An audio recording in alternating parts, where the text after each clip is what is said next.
What is going on, everybody? Game 3 of the NBA Finals tonight. Terry McBride. Now we're here to break this down from a no-house advantage perspective, looking at all the different NHA props, some overs we like, some unders, talk a little bit of hoops, break down the game also. Terry, now I know you're more of a baseball guy. You weren't super invested in the earlier rounds of the playoffs. Have you found yourself more invested in the NBA Finals, though? A little bit. Well, I was on with you guys for game 1 for the live stream that we did, and that was a lot of fun. You know, I was on, saw most of the second half, that dynamite comeback. I had the second game on, but got a little less invested just because it was kind of a less interesting game. I think better game would have had my attention. But I've been on board for the first two and looking forward to this one. Definitely going to watch it tonight.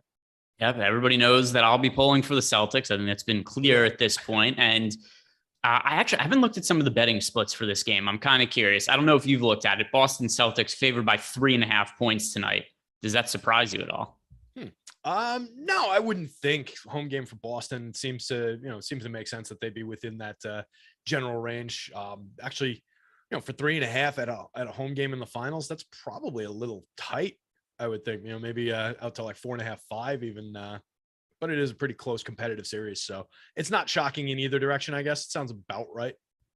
And then one other thing I'll add too is, well, number one, I presume the public is going, and this is just a guess. Like I said, I haven't looked up any of the betting splits or information on this game. I expect the public is going to be all over the Warriors. They've been all over the Warriors in the first 2 games of the series. The public is betting Golden State to win the series outright before it started. And it's kind of, this is the difference you're generally seeing in the betting trends here, is you'll see equal money across the Celtics and Warriors for the most part, but there's far more betting tickets on the Warriors. So generally, here's what's happening in these games. You've got like 100 small bets going to the Warriors and then like 1 or 2 big bets going to the Celtics that will kind of cancel that out, because that's generally been the trend we've seen. Actually, for all Celtics games throughout the playoffs, listen to this, Terry. The Celtics in the playoffs, 13-7 against the spread. By far the best team against the spread of any playoff team.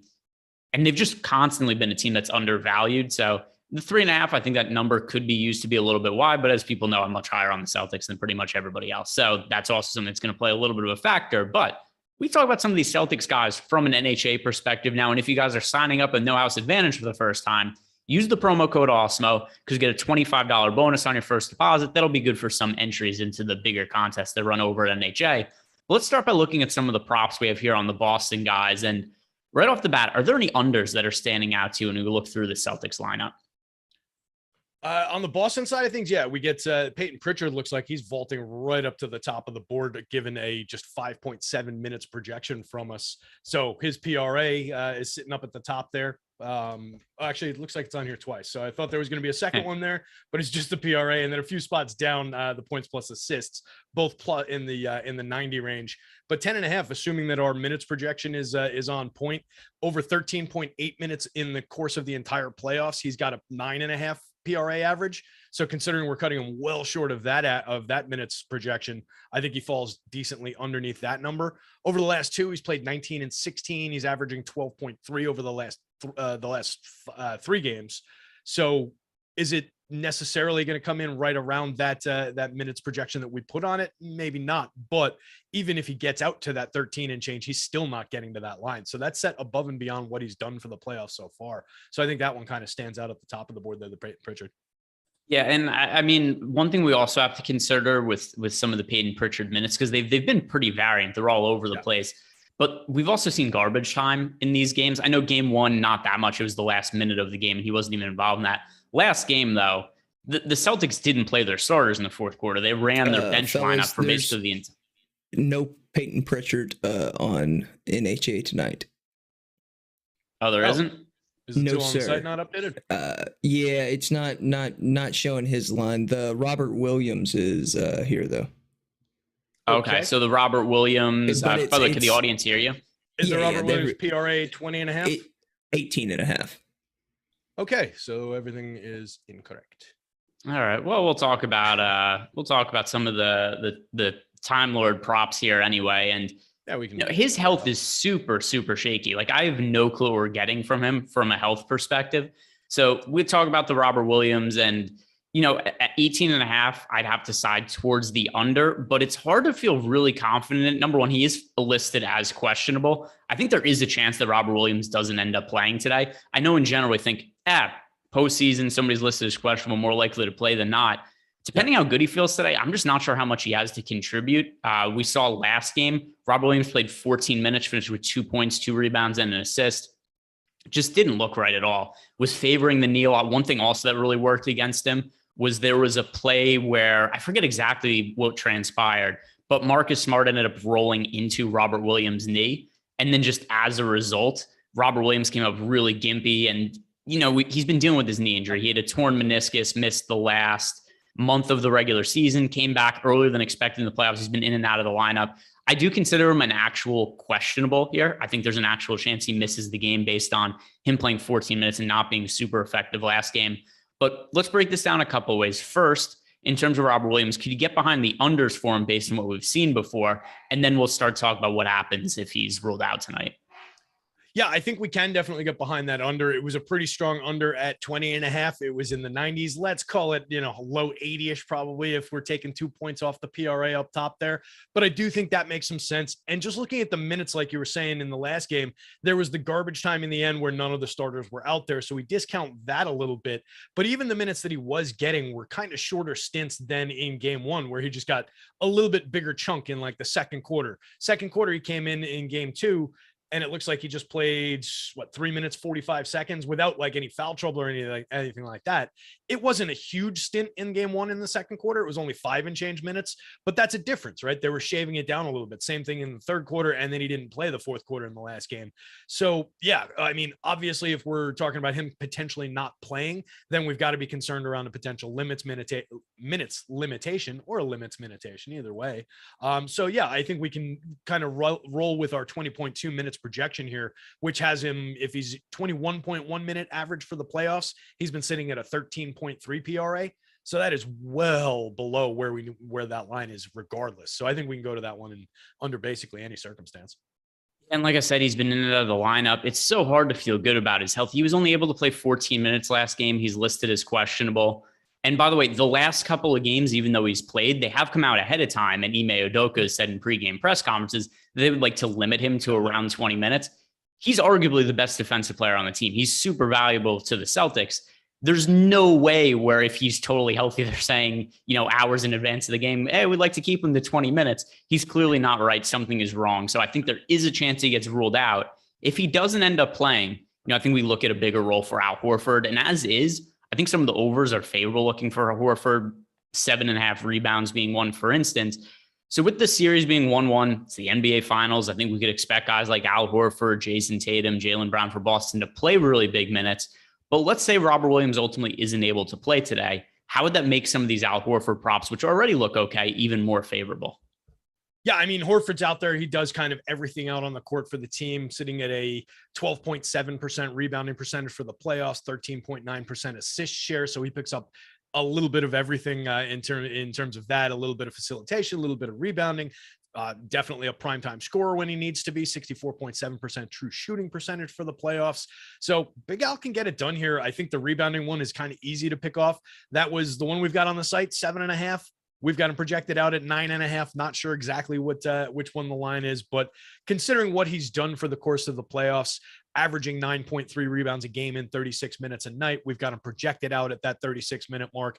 I think certainly, a 9-10 rebound performance is in line here for Al Horford, especially if there's no Time Lord out there. He's going to see probably minutes into the 40s. He's probably going to see some additional rebounding opportunities. So I like the rebounding prop for Big Al anyway, shape or form here. And honestly, you could probably get away with like going down to the PRA if you wanted to pick up some of his facilitation, some of his scoring as well. I do think he's going to see a pretty significant chunk of minutes if you get that situation with no Williams. Yeah. And I mean, I would like to say there's other guys we could potentially get behind, but I'm not sure. Tyler, can you check? Are there Grant Williams props up on NHI? Terry and I both being in New Jersey, we can't access the site. So we just go off the projections we have. Anything for Grant Williams? No Grant Williams tonight. All right. No Grant Williams. I was going to say he's somebody else that would stand to benefit in the absence of Robert Williams, because we've seen Grant Williams move into the starting lineup. But I mean, this is kind of a moot point. It's no need to have the conversation about Grant Williams' potential props when they're not available. But just to bring it up for instance, anyway, we've seen Grant Williams make a handful of starts in the playoffs, either when Robert Williams has been out or, also when Al Horford had to miss time when he was in the COVID protocols. And we've seen Grant Williams play upwards of 40 minutes in some of those spots. We've seen some better fantasy production, but it doesn't matter if there's no prop lines available for him. You know, it's really funny when you and I talk about NHA, and I bring this up a lot when we mention it, but it's kind of infrequently that we care about the star players. It's not that often we talk about a Jason Tatum or a Jaylen Brown. We're usually focused more on the role players. But is there anything here that stands out to you about Tatum or Brown from their props? Yeah, I mean, in terms of, since we're dealing with one game, we don't have a ton of choices that are standing out in like the high 80s, 90s kind of range. But if we want to get into some of those stars in the overs, you can get into the mid 60s kind of a frame on like a Jaylen Brown rebounds. And if we're talking about a scenario where there's just going to be more rebounds available for the Celtics in general, in the absence of a Time Lord, Jaylen could certainly pick some of those up. 6.5 rebound line, 7.36 is where we've got him projected for the playoffs. He's got a 8.8 rebounding percentage. He's averaging 6.8 per game in 37.6 minutes. So he's right on that average anyway. We've got him projected for 40 minutes, so beyond the minutes average that he's getting. So I could definitely see Jaylen putting that in. If you wanted to go to the Jason Tatum points, they're probably going to need to ride some Jason Tatum scoring to success here. 30.8 is, or 30.18 is where we've got him projected. We've got him 2.5 points out beyond his prop line here at 27.5. I think that's well within the realm of expectation. He's averaging 26.3 for the playoffs in 40.7 minutes. We've got him projected out at 43 whopping minutes. So I definitely think there's reason to believe that Tatum could get to that scoring line as well. Yeah, I could see that also. And by the way, when it comes to Jason Tatum, I projected him for 43 minutes tonight. And I mean, I don't think that's that crazy. So last game, he played 34 minutes, but also keep in mind, the game was a blowout. Starters didn't play the fourth quarter. It's not crazy to think he could have played that entire fourth quarter and would have been well over 40 minutes. Game one of the series, he played 42 minutes, and that includes him not playing the final minute of the game. Then the final games against Miami, game 7, game 6, and game 5, he played 46, 45, and 44 minutes. So I personally projected Tatum for 43. I don't think that's that outlandish. And obviously, the more minutes you give him, the more that helps his counting stats. Anything else that stands out to you about the Boston Celtics that we should talk about? If not, we can move on over to the Warriors. Just the Marcus Smart rebounds is another one that kind of sits in there. It's sitting at a 67.9 on the board that I have. It was at 3.5 on this board. Not sure what it is in reality, but if that's available, 67%, or I think that's somewhat reasonable as well. Just again, more expectation of additional rebounds if you get a limited or a non-playing Williams. Smart averaging 4.4 for the playoffs in 35.4 minutes. We've got him projected out at 37.9 minutes. Kind of easy math to see him get into that one. So 4.23 is our rebounding projection. That's a little bit thin in comparison to the actual prop there. But I think if his minutes come in around where we've got him projected, I see him cruising to that. So that one's another one to call out there. A lot of rebounding props for these guys. Yeah, I agree. So Marcus Smart 3.5. So listen to these numbers. So last game, once again, we could kind of write that game off. The starters didn't play the fourth quarter. Marcus Smart largely sucked in that contest. But either way, let's even take that one in. 2 rebounds for Marcus Smart. Here are his previous playoff games in terms of rebound numbers before that. 5, 9, 4, 5, 4, 9, 7, 5, 4. So that was what? 1, 2, 3, 4, 5, 6, 7, 8, 9 games in a row he hit the over. To find a game before last game where he missed that mark, you would have to go back to game 4 against the Milwaukee Bucks. So it's been a good run of Marcus Smart hitting the over on that prop. It's too low. That looks like a pretty safe one. Yeah, I like that spot. That's a really solid run. And I mean, just that's what he does on the court, right? He's just that scrappy guy, plays a lot of defense, grabs those loose balls, grabs rebounds. Like he's a scrappy hell of a good player. Could be on my team any day. He's, I was going to say he's kind of the type of guy where it's like you love him if he's on your team, you hate him if you're rooting against him. I don't know that's really the case totally with Marcus Smart. It's definitely the case with Draymond Green on the opposite side of this game. So talk a little bit more about the Warriors in a second. But first, you guys get exclusive Awesemo discounts and a first crack at beta testing for some of our new tools and features. By joining our Awesemo MVP text program, you can sign up by texting MVP22 to 1-660-656-4417. You'll automatically be entered in to win a drawing for a year of Awesemo Plus Platinum if you text that number. So all you have to do is text that number, text MVP 22 to the number. And by the way, that's also in the video description below. It's going to be on the screen. So don't think you have to just memorize that number. You could also find that below, but good way to get some, potential information and also access to free tools and whatnot. So that's something to take advantage of.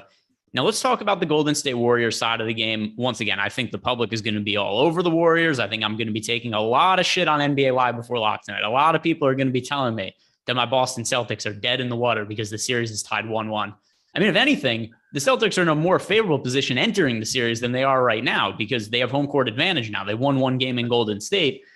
I don't think it was my trolling and jokes on Twitter aside, it wasn't that reasonable to expect the Celtics win both games in Golden State. I'm more than happy with them taking one of those games, and they're favorites today. They're going to be favorites next game. Yeah, as a ticket holder, you're thrilled to get one of the first two on the road. That's a great situation to be in. Yeah, anybody who's giving you shit about that later on is in advance. I'm saying they're a moron. Here's the way it works, though. Here's the way it works. People, whatever happened in the last game of a playoff game, people just think that's what happens in every game going forward. That's always what it is. You see, like remember the Rangers were on their way to the Stanley Cup Finals after they got up 2-0 against the Lightning. And then I don't know what Tyler's finger. My theory about that the finals are going to go to Game 7, Greg. I've already told you this. Oh, gotcha. I was proof right in the 9-point dog miraculously beating the Celtics and forcing Game 7 there. That was just some ammo to the theory. Game 7. Are you suggesting that the NBA might engineer results of? Tyler's very on board with the idea that the games are all decided by referees and people pulling strings and puppeteers. Allegedly. I mean, there's a little bit of that in the NBA, but it's for entertainment's sake. This is sports entertainment. It's wrestling, basically. Here's a question for Tyler. Tyler, what's the one sport outside of, I guess we don't really consider wrestling this, but what's one sport that you are totally convinced of is rigged that you think would make the public most upset?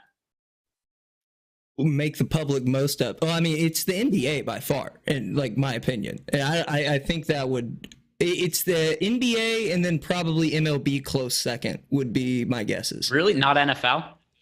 Yeah, see, I think NFL. I think there's too much at play in an NFL game to specifically. But NFL gives you the most opportunities to do it easily.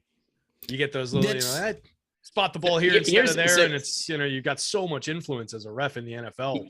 Even in the other NBA, thing too is if you're an NBA ref, you could call a foul on an individual play, but there's also other refs on the field. If you're an NFL ref, you could call one of those bogus pass interference calls that accounts for 60 yards. There's no equivalent to that in another sport. Now, paying off referees, it's basically an automatic touchdown. Paying off referees, it would be the NFL would be the easiest. But as for having players in on it or something in like that, in NBA then MLB, it would be the easiest in which a player could affect a game. I don't see a lot of them with players getting money these days. It's not like the days of the Black Sox where these guys were making $8,000 for the entire season and it was easy enough to bribe them, right? These guys are making hundreds of millions of dollars at this point. It's, you would need so much capital. But then again, you do see things like this Saudi Golf League that everybody's talking about that's throwing $200-300 million at these guys and they're jumping at it. So maybe there's enough money, but then who are you making a bet with that's sizable enough to make that worthwhile?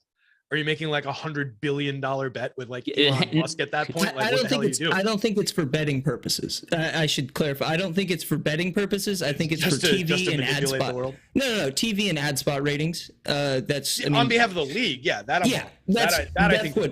that's my theory behind it. Is that the league gains more from ad revenue and views in a Game 7 than any theoretical thing just because it's Game 7. And if you have certain teams, if you get a New York team over a Phoenix, LA over a, I don't know if I can, Portland. So here's the easiest way to poke a hole in this. Tyler thinks he was proven right because the Eastern Conference Finals went 7 games. But then why did the Western Conference Finals end in 5 games? The fix is only in for half the bracket? Tyler, respond. The West did hit their quota for the year. They made enough money this year. The East didn't. Well, the two biggest games, I don't think just because that game, it's true. I think it has validity. when there's a 9-point road dog that miraculously wins to force game 7. Well, it wasn't a miraculous win. Jimmy Butler hit every single shot that game. Like, this is the old, have you ever, if you want to see something funny, Google magnets, rims, NBA. There are people who are totally convinced that the NBA rigs games by turning magnets on in the rims in the basketball to make the shots go in. This is a totally real thing. That's not like, if I Google magnets, NBA, that's far even YouTube. For me, Greg, and that's saying something. I'll believe a lot. Here we go. All right, world. Here we go. Here's a YouTube video. Proof the NBA uses magnetic rims, and the video has about 500,000 views on YouTube. Like, this is not some kind of small, like, there are people who are really full behind it. And I'm sorry to say, Tyler, you're in the same group as them now. I mean, you can put me in with the flat earthers, but don't put me in with the magnetic rim guys. Come on, Greg. I have more street credit than that. You're gonna mess with your tinfoil hat. You can't do that. Flat earther. NBA games are all rigged, and birds are fake. All things that have been said by Tyler Xander. Let's talk a little bit more about NHA and try to hit on these Warriors props. Right off the bat, anything from the Warriors that really stands out to you far and above anything else that's being offered from the Golden State side of the game? We've got a bunch of Jordan Poole living in the 80s and 90s on the one that I'm looking at. I'm not exactly sure where they fall for what's actually on the site. I have like the PRA 26.5, points plus assists 23.5, the assist 4.5. Sounds like those are all sitting right. Okay. All right. So, I mean, that's up in the 90s. We've got him projected at 29.7 minutes. He's been averaging 29.4 for the playoffs, seen 23 and 25 minutes the first 2 games of this series. His PRA average over the course of the playoffs in the 29 minutes was 25.2, so just under that line. Given that we're giving him about that much in our projection, I'm actually surprised that the under's coming in quite that high. I'd be a little bit more confident in it if we're projecting kind of around the minutes that we saw him get in the last couple of games. But given that the site's got him up in the 90s, I got to believe that there's a reason for that. We've got the PRA projected at a 20.3 compared to that 26.5 line. So with that projection, it's a great differential there. It's just, I'm not sure exactly how we're arriving at that projection if we're giving him all those minutes. Yeah. And I mean, the other thing too, when it comes to Jordan Poole, if you're just looking at his average numbers for the entire playoffs, don't forget Steph Curry was hurt to start the playoffs. He was coming off the bench and playing limited minutes. Some of that was more advantageous to Jordan Poole's playing time. Something else to note when it comes to his minutes dipping in the last couple of games. Gary Payton returned last game. Mm-hmm. 2 games ago, we had Andre Iguodala in the mix. We need updates on these guys. Gary Payton's going to play, whatever. That's nonsense. It doesn't matter. He's listed as questionable.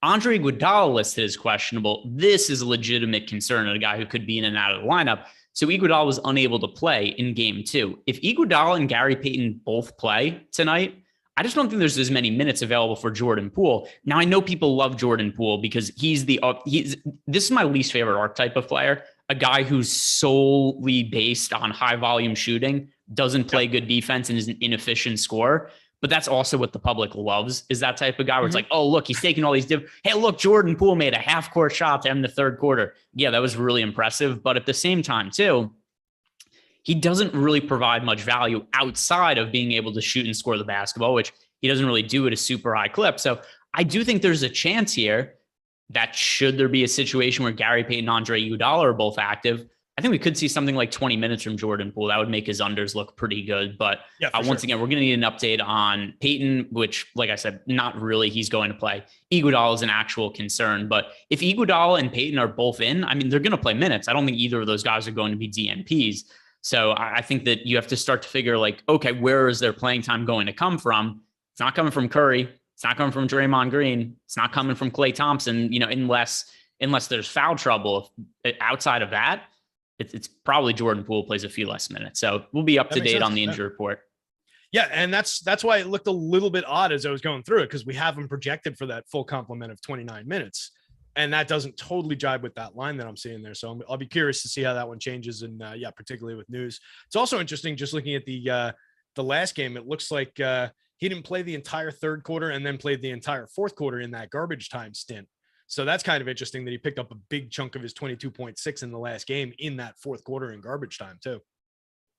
Yeah. And that's something else. And part of that too is I think he struggled so much in game one, and then he was making some outrageous shots in game two. Then the game was a blowout. They were like, hey, let's give Jordan Poole some more run and give him a little bit more confidence. Something they did similarly. Clay has sucked the first two games of the series.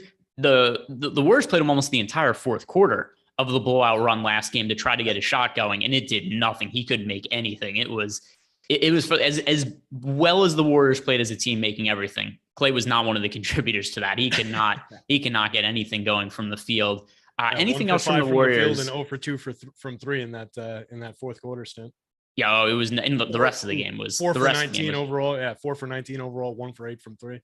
Yeah, the rest of the game was fairly rough too. Anything else here that looks good to you from the Warrior side? You could pick off maybe that Steph assists under. That's always interesting. The one on my sheet here is 6.5. We've got him projected about an assist below that. And it's just one of those situations where if Steph's going to be focused on scoring, Draymond's going to be focused on facilitation and rebounding and everything. You could see Steph fall shy of that.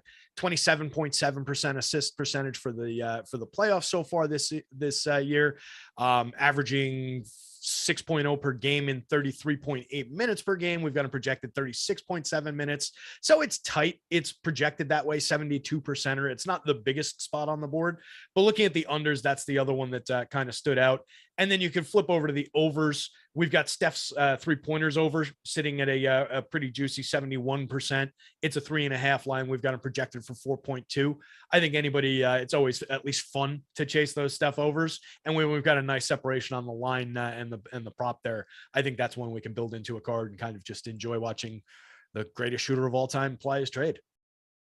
Yeah. And I totally think all that makes sense. I don't really think there's too much else to look at. Terry, we're pretty much out of time here. Do you have any other thoughts on the game or any props available here? That would be it. I mean, maybe either one of the Wiggins or Looney rebounding props on the over looks kind of good, specifically if we're also thinking maybe no Time Lord on the other side diminishes the Celtics rebounding capabilities. Those guys get a little bit more worn down just from playing additional minutes, working a little harder. So maybe there's some free rebounds for these guys. So I think if you're looking to fill out a card, those are fine off the top of the overs column. Other than that, let's go Celtics. I'm with you on that one. All right. I love to see the support, Terry. Guys, that'll do it for us. If you haven't done it already, like the video, subscribe to the YouTube channel. We'll be back later in the day. Check out MLB Live Before Lock, NBA Deeper Dive, NBA Live Before Lock, and there's going to be a watch-along party once again tonight. I believe it's Laffy and Josh doing it, so check that out as well on playback. Good luck tonight, everybody.